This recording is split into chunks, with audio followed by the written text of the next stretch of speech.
85 missed calls. That was the number on my phone screen when I finally picked it up off the bathroom counter at 6:15 in the evening, the night after my stepmother's retirement party. 85 from 7 different numbers.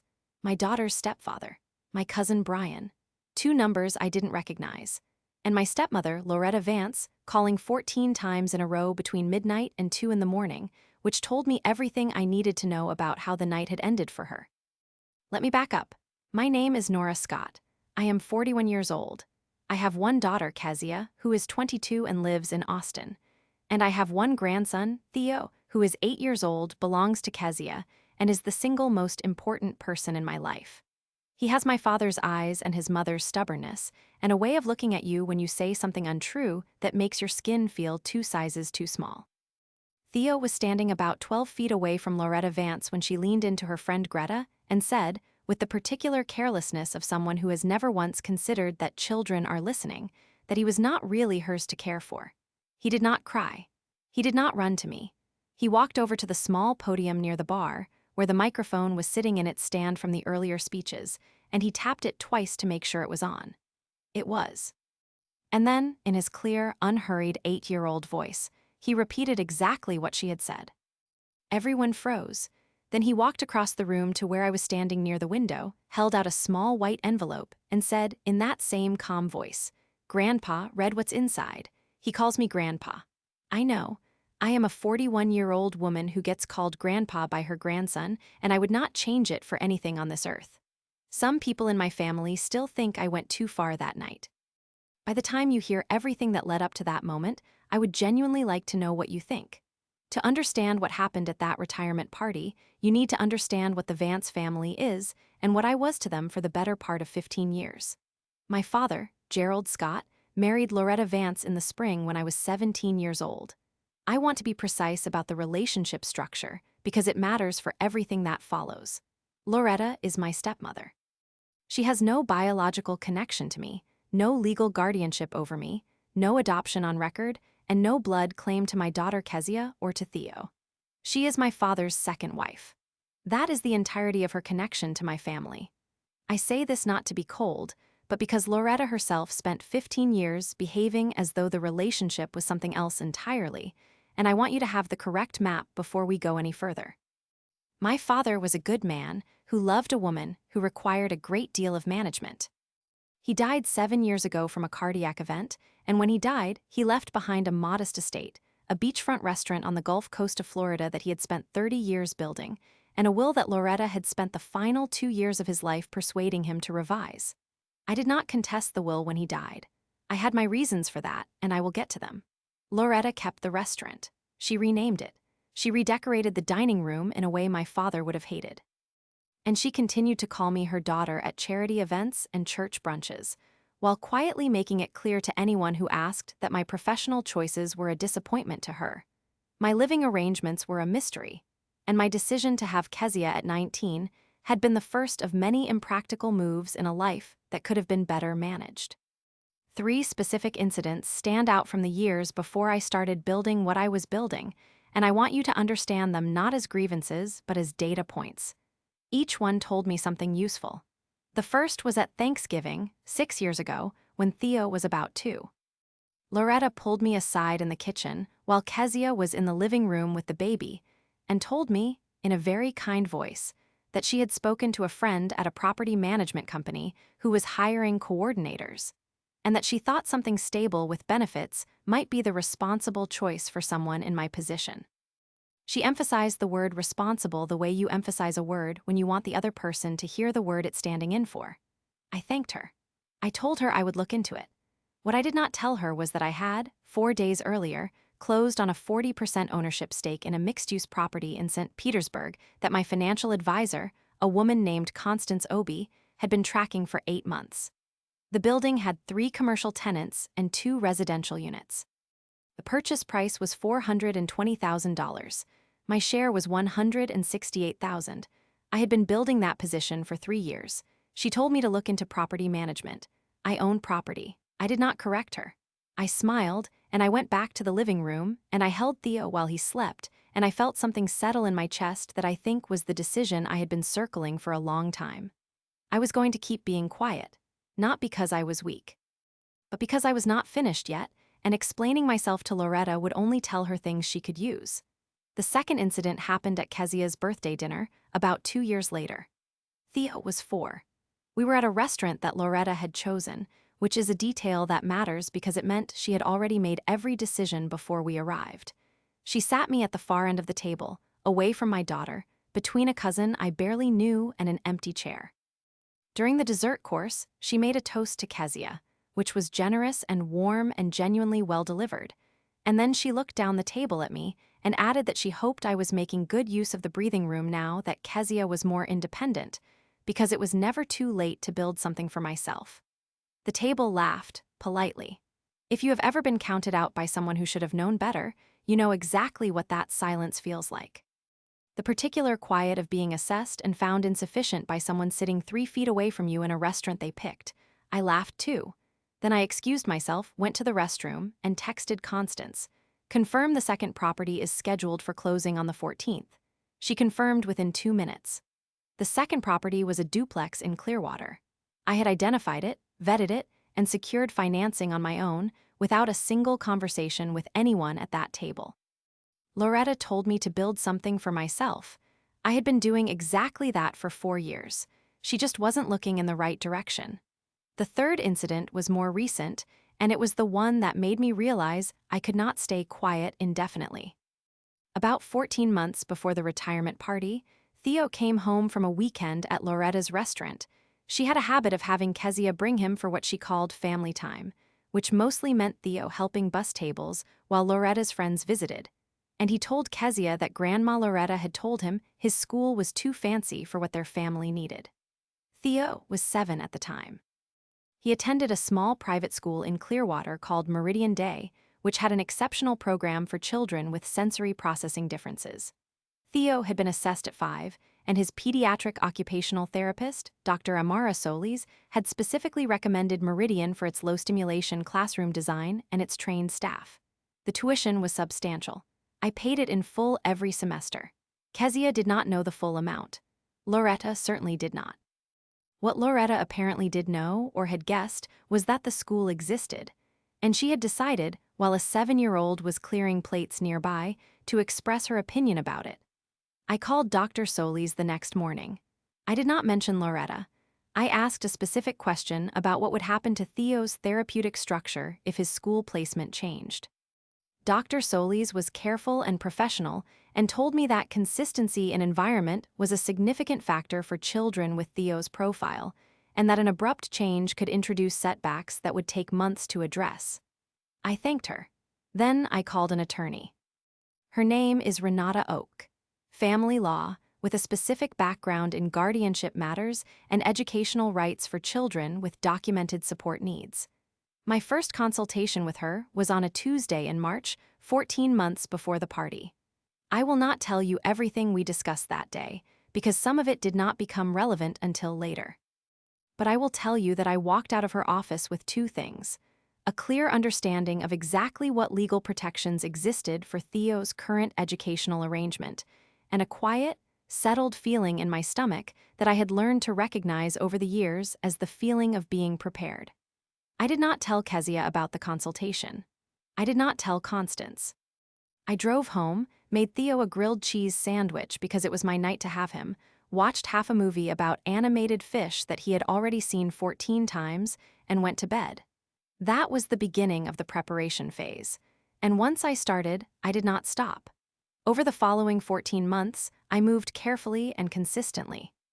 The real estate portfolio that Constance and I had built together over 7 years now included 4 properties: the St. Petersburg building, the Clearwater duplex, a commercial unit in Tampa that I had acquired through a 1031 exchange 3 years earlier, and a small single-family rental in Gulfport that had appreciated significantly in the time I had owned it. The combined assessed value, as of the spring before the party, was approximately $1.3 million. My equity position, after mortgages, was just over $800,000. I am telling you this number not to impress anyone, but because it is directly relevant to what Loretta thought she knew about me, and what she did not know, and why the gap between those 2 things became the axis around which everything else turned. Constance had been advising me on this portfolio since before my father died. She knew the full picture. She also knew something that almost no one else in my life knew, that 18 months before the party, I had established a trust for Theo. The trustee was Constance. The trust held a $200,000 position in a diversified growth account funded through proceeds from the refinancing of the Gulfport property. The trust was structured so that Theo could not access the principal until he turned 25, but the account had a provision allowing the trustee to release funds for qualified educational expenses with documentation from the attending educational institution. Meridian Day was named in the trust documents as a qualifying institution.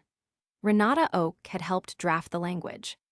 It had taken 11 weeks from our first conversation to the signed documents, which is about what she told me to expect. Nothing about this process was fast, and that was fine with me. I was not in a hurry.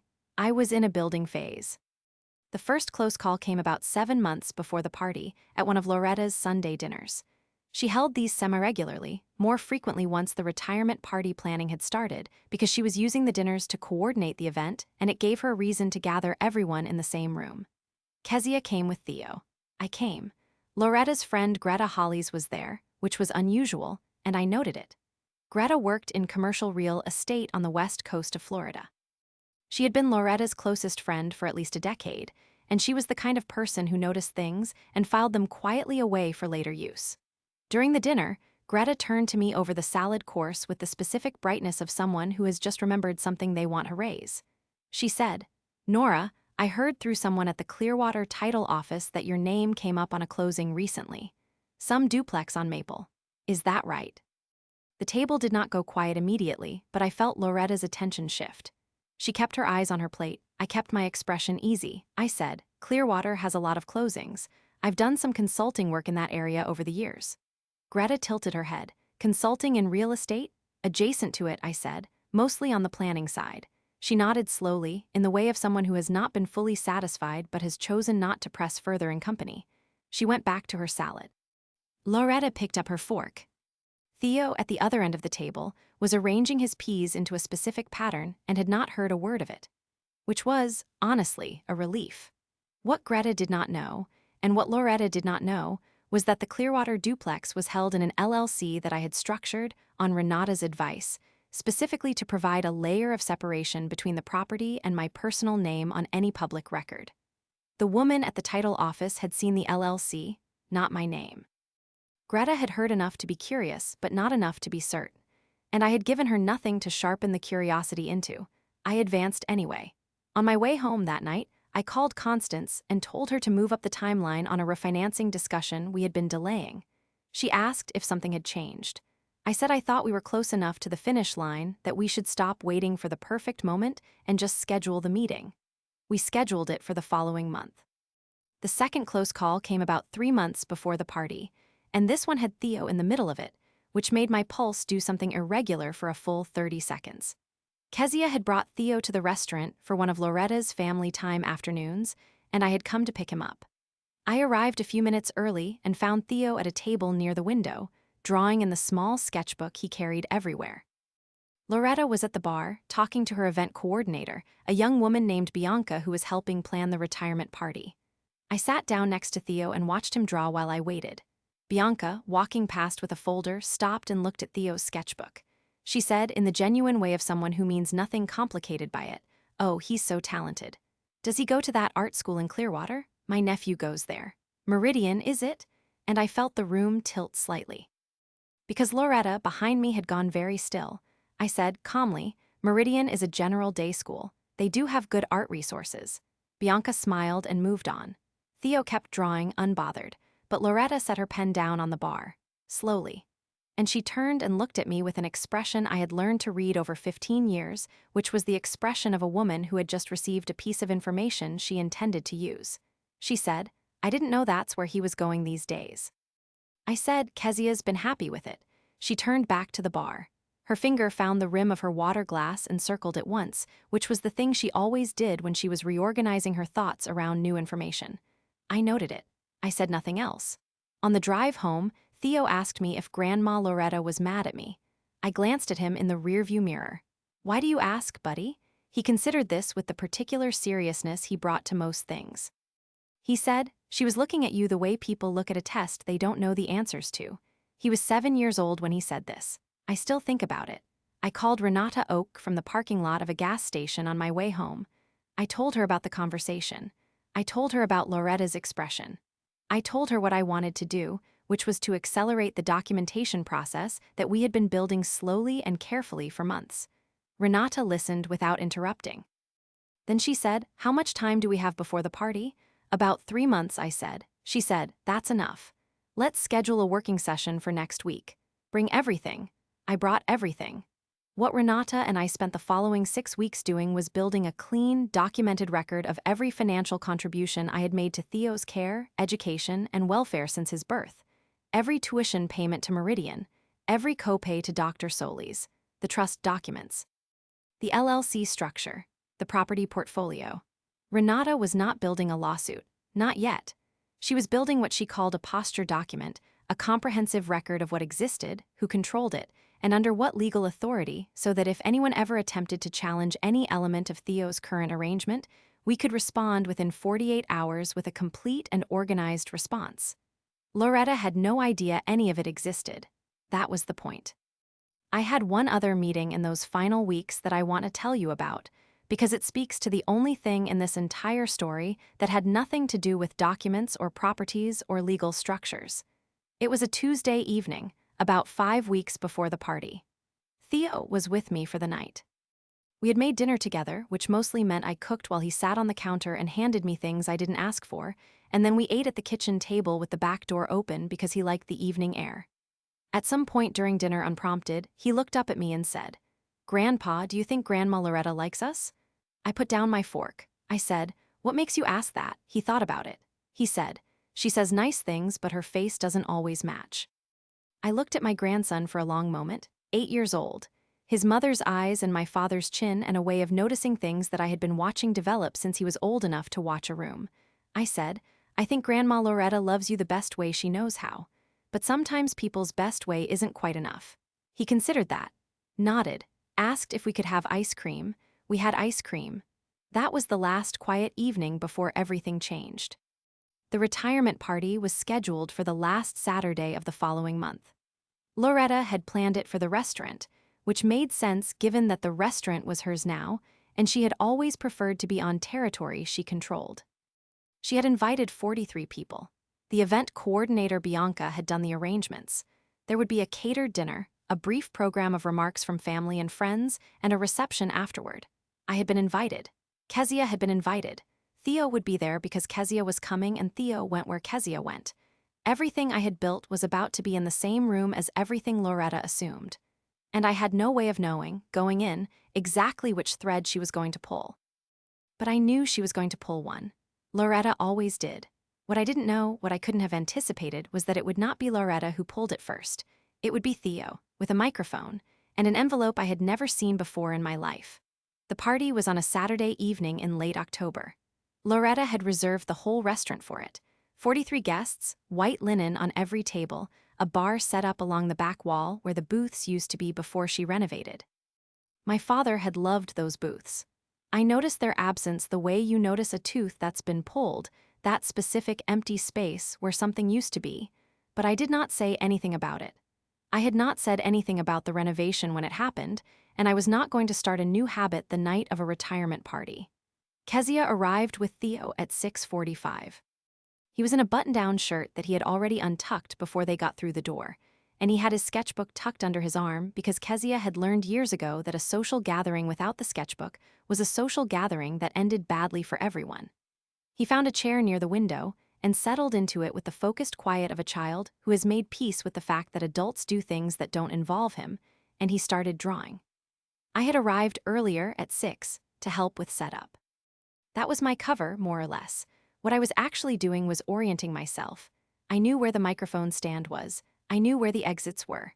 I knew which tables Loretta's closest friends were at and which table my cousin Brian was at, because Brian was the one family member I trusted to give me an honest read on the room. Brian caught my eye when I came in and gave me a small nod. She had known for about 6 weeks that something was coming, not the details, but she knew enough. Loretta came out of the kitchen at 6:30 in a cream-colored dress and her good pearls, and she looked genuinely pleased with the room, which I allowed myself to register with something close to affection. She had worked hard on the restaurant. Whatever else was true about Loretta Vance, she was not lazy, and she was not without taste. She had built something real here.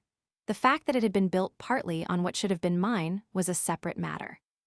Greta Hollies was already at the bar when I arrived, nursing something with a lime in it, dressed in that particular way of women who have spent decades attending other people's events and have developed a very specific formula for looking expensive without appearing to try. She smiled at me when I walked past, a warm smile with about 30% genuine warmth in it. The rest was assessment. The dinner went smoothly for the first 90 minutes. Speeches were made. The event coordinator Bianca had arranged things well. There was a short video tribute that made several people cry, including Loretta, which surprised me. Her grief about retiring felt real. I noted that too. Theo ate his dinner, drew in his sketchbook, and asked Kezia twice if he could have the bread from her plate, which she gave him both times. He was being beautifully, completely himself, and I watched him from across the room with the specific relief of a grandmother whose grandson is having a fine evening at a social event that could easily have gone another direction. That was when Loretta moved over to Greta's table. I was standing near the window, about 12 feet away, talking to my cousin Brian about something I cannot now remember, because the second Loretta leaned in toward Greta, I stopped processing Brian entirely. I have a particular reflex, built over 15 years, that activates when Loretta lowers her voice in a social setting. It is the reflex of someone who learned early on that the conversations Loretta has at full volume are almost never the ones that matter. This one was at a low murmur. I caught fragments. Greta said something about family obligation. Loretta laughed softly. And then she said, clearly enough for me to hear 3 words in, he's not really mine to care for. Not Theo specifically by name, just he. Just a small, careless pronoun deployed in the way of a woman who had never once considered that small boys near windows sometimes have very good ears. I looked at Theo. He had stopped drawing. He was still looking at his sketchbook, but his pencil was not moving, and his head was tilted in that almost imperceptible way he had when he was listening to something he was trying to understand. I took 1 step toward him. He was faster. He put his sketchbook down on the chair very carefully, the way he always did when he was setting something aside temporarily, but did not want it to fall, and he walked directly to the podium near the bar, where the microphone was still in its stand from the earlier program. He was 8 years old and he walked like he knew exactly where he was going, and nobody stopped him because nobody was watching a small boy cross a room. He tapped the microphone twice. The room did not go silent all at once. It happened in waves, the way sound dies in a space when something unexpected interrupts the frequency. First the table nearest the podium, then the bar. Then, catching on like a slow current, the rest of the room. Into the microphone, in his clear, unhurried voice, Theo said, "Grandma Loretta just told her friend that I'm not really hers to care for. He said it the way you state a fact about the weather." The room was absolutely, completely, electrically still. Loretta's hand went to the strand of pearls at her throat. She gripped them, not dramatically, just one fist, closing around them like a reflex she couldn't suppress. Greta set her lime drink on the bar with a small, careful click. Theo stepped back from the microphone, walked across the room to where I was standing, and held out a small white envelope. It was crinkled at one corner, like it had been in a pocket for a while. "Grandpa," he said, "reviewing what's inside is why I came tonight." I took the envelope. My hands were steady. I looked at Loretta. She was still standing at Greta's table, both hands now at her sides, her right hand still faintly curled from where it had been gripping the pearls. Her eyes were on me, not on Theo, on me. And there was something in that look that I had seen once before, years ago, when a business contact of my father's had presented him with a contract clause he had not read carefully enough. It was the look of a person doing very rapid arithmetic on a situation that is not going the way they planned. I thought about Renata Oak's voice on the phone 6 weeks earlier. I thought about the posture document. I thought about the trust and the properties and the 14 months of careful, methodical preparation sitting in a file folder in the trunk of my car. And I thought, it's time. I turned the envelope over in my hands. I looked at Kezia, who had gone very still at her table, her water glass halfway to her mouth and not moving. Loretta took 3 steps toward me. Her voice was controlled, careful. It had that particular quality of a woman who has had a lot of practice recovering from moments like this one. Theo just misunderstood, she said. He heard something out of context. I looked at her. I did not open the envelope yet. Misunderstood what exactly? A flicker behind her eyes. She had not expected me to respond that quickly. She had expected, I think, the old version of me. The one who absorbed things and processed them privately and did not ask follow-up questions in rooms full of people. I was having a private conversation, she said. He shouldn't have been listening. From across the room, quietly, "He's 8, Mom." That was Kezia. Still seated, her water glass finally back on the table. Her voice was flat and level in a way I recognized as her own version of the careful tone she'd inherited from somewhere. Loretta's attention shifted to Kezia for 1 second, then back to me. "Nora, can we step outside?" I looked at the envelope in my hands. Then at Theo, who had returned to his chair by the window and was watching the room with the patient attention of someone who has done what they came to do and is now waiting to see what happens next. I looked back at Loretta. "No," I said. "I think we can do this right here. If you are still reading this, stay, because what happened next is the part I have been carrying for 14 months, and I am finally putting it down." I opened the envelope. Inside was a single folded piece of paper, and when I unfolded it, I found Theo's handwriting, large and careful the way 8-year-olds write when they are trying very hard to make something legible. At the top of the page, in capital letters he had underlined twice, it said, "Things I heard." Below that, in a numbered list, were 4 items. Number 1, Grandma Loretta told her friend Greta that Theo goes to a school that is too fancy for what this family needs. Number 2, Grandma Loretta told someone on the phone that Grandpa Nora only paid for things to make herself look good. Number 3, Grandma Loretta told Greta that the trust Grandpa set up for Theo was something she was going to talk to her lawyer about. Number 4, what she said tonight. My grandson had been keeping notes. For how long, I did not know. But he had been listening, the way quiet children listen, and he had been writing things down, and at some point, in his careful 8-year-old way, he had decided that the right thing to do was put it in an envelope and give it to me. I stood very still for a moment. Not because I was overwhelmed. Because I needed 3 full seconds to decide how to begin, and those 3 seconds were the last completely quiet ones in the room for a very long time. Greta Hollies, at the bar, had turned so she was facing the room fully now. Her drink was forgotten.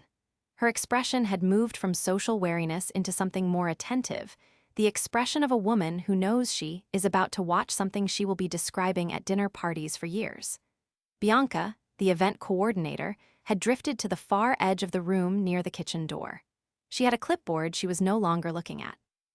Brian, at her table, had stopped pretending to be interested in her dessert. She had her hands folded in front of her, and she was watching me with the careful stillness of someone who knows the game that's about to be played and wants to see how it opens. I held up the piece of paper so Loretta could see it clearly. "Theo kept a record," I said. 4 items. Should I go through them?" The color shifted in Loretta's face. Not all at once. It started at her throat and moved upward. A slow tide of something that was not quite anger and not quite fear, but existed in the narrow territory between them. "That is a child's misremembering," she said. "Whatever he wrote down, it's been filtered through an 8-year-old's interpretation. You can't hold me accountable for, I hold you accountable for item 3. She stopped. The room was very quiet. I could hear the sound of the bar refrigeration unit cycling on behind Greta, a low mechanical hum that I had not noticed all evening and suddenly could not stop hearing. "You told Greta," I said, "that you were going to talk to your lawyer about the trust I set up for Theo." A long pause, 3 seconds. 4. Loretta's right hand found her pearls again. She didn't grip them this time, just touched them. "I have concerns about the structure of that trust," she said, finally, "about who benefits and on what timeline." "Your father's estate," my father's estate, I said, "was settled 7 years ago. You know that.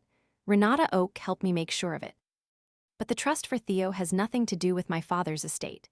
It was established from my own assets, through my own LLC, which you have never had any access to or standing over.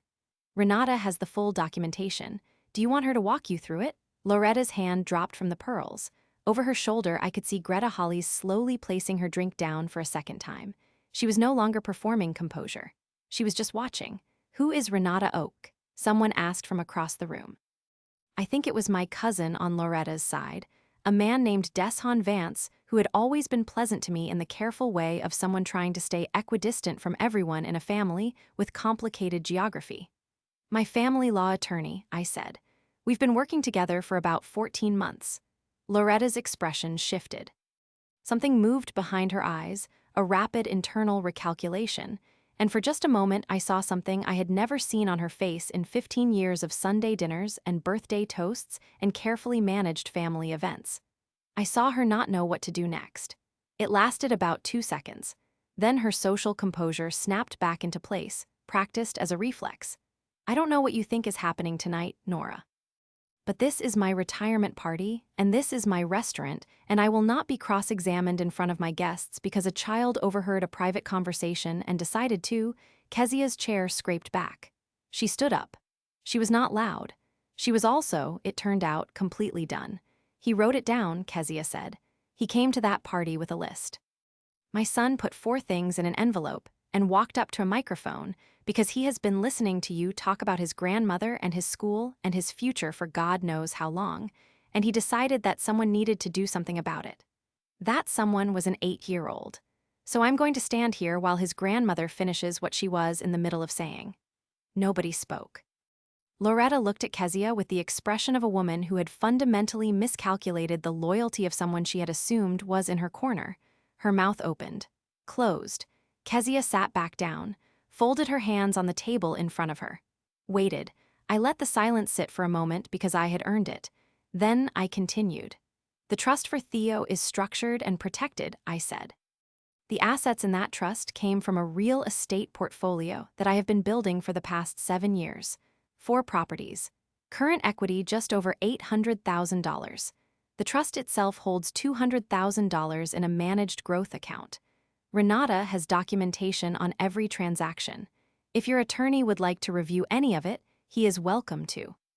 What your attorney will find is that there is not 1 cent of it that is accessible to you, connected to my father's estate, or vulnerable to any claim you could make. Loretta's voice came out quieter than before. The controlled social volume was gone. What replaced it was something thinner. $800,000. It was not a question. It was the sound of a number landing in a way a person did not expect. Closer to 900 if the Gulfport property appraisal comes back where Constance expects it to, I said. Greta Hollies made a small sound at the bar. Not a word. Just a small involuntary exhale, the kind that escapes when someone has been holding their breath for too long without realizing it.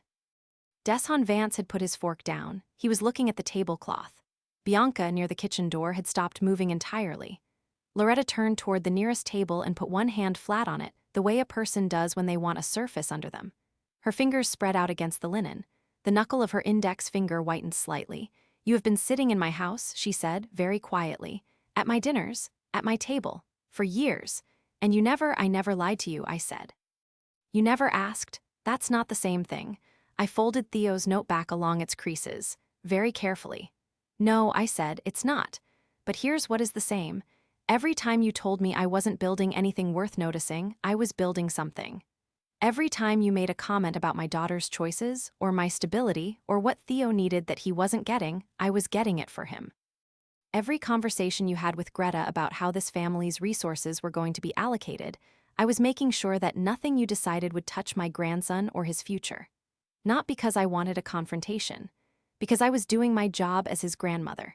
And now I'm telling you directly, clearly, in front of everyone here, that if your attorney contacts Renata about the trust, the response she receives will not be a conversation. It will be a filing." Loretta looked up at me. The hand on the table had stopped pressing.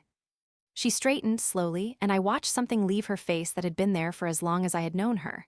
That particular forward-leaning quality she carried, the posture of a woman who always expected to be in charge of the next 10 minutes. It did not come back. Greta crossed the room very quietly and put a hand on Loretta's arm. Loretta looked at her. Then she looked at the room. 43 people, some of them looking away, some of them not. Her finger found the rim of her water glass and circled it once. The old reflex, but slower this time. I want to be fair to her, even now. She did not cry. She did not make a scene.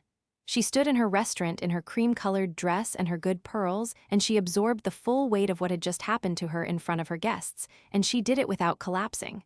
I have to give her that. Whatever I think of Loretta Vance, she is not without a certain kind of dignity, and it was present even in this. She looked at Theo. He was still in his chair by the window, sketchbook on his lap. He was watching her with that steady, unreadable look of his. Loretta held his gaze for a moment.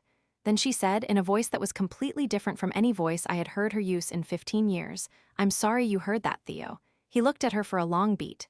Then he said, "I know. That's why I wrote it down." A long, complete quiet settled over the room. Brian let out a slow breath at her table.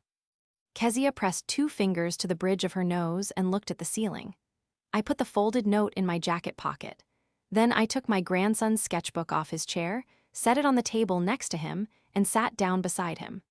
What happened in the days and weeks after the party was less dramatic than the party itself, but it mattered more in the concrete sense. Renata received a letter from Loretta's attorney 3 days after the event, raising questions about the trust structure and suggesting, in careful legal language, that the assets might be subject to review given their origin. Renata's response went out 11 days later, which is fast for the kind of document she assembled. It was 42 pages. It included the full portfolio history, the LLC structure, the trust documentation, proof that every asset predated any claim Loretta could theoretically have raised, and a formal notice that any further correspondence of a similar nature would be treated as the opening of a civil proceeding. Loretta's attorney did not respond. That was the end of the legal question. Socially, things shifted in the way they shift in small communities when a story gets out. Greta Hollies, to her credit, told at least 3 mutual acquaintances that she had been at the party and that she thought Loretta had handled the conversation with Theo poorly.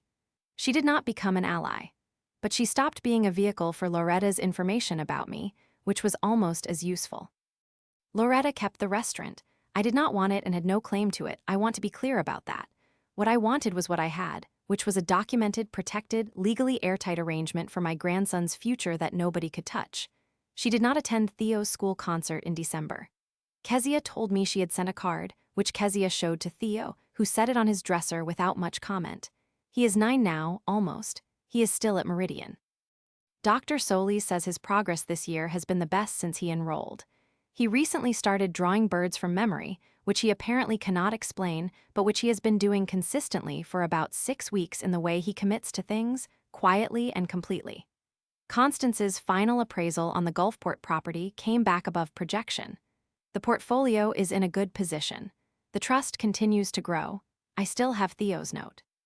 I kept it exactly as it was, creased and slightly crumpled at one corner from being in his pocket. I did not frame it or make it a thing.